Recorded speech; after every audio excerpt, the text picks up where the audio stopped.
istiyor.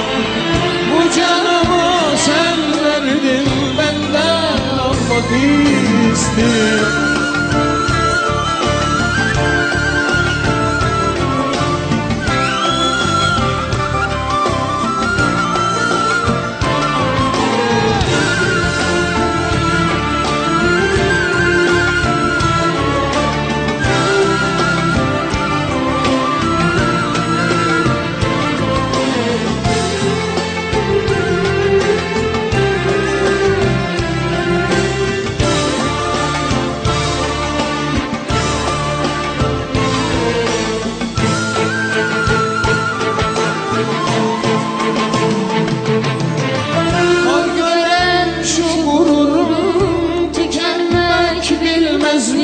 Sevgiyle yalan kalbi üzdüğün yetmez mi?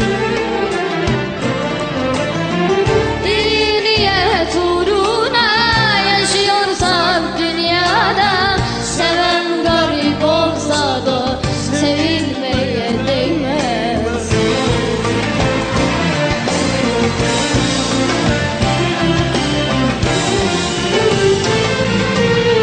Bir kulunu çok sevdim, o beni hiç sevmiyor. Kalbimi ona verdim, artık geri vermiyor. Dur kardeşim, dur bir dakika ya. Biz nasıl çıkacağız oraya?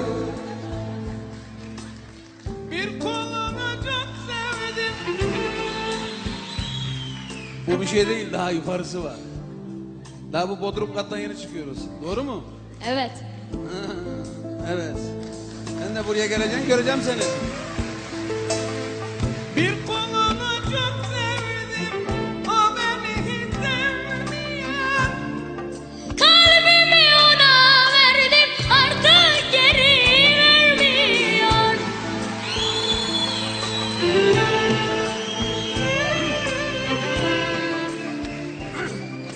Allah'ım bana yardım et. Kalbimi, o ne lan? Kalbimi ona verdim. Kedi gibi bağırıyorsun da. Yani ben.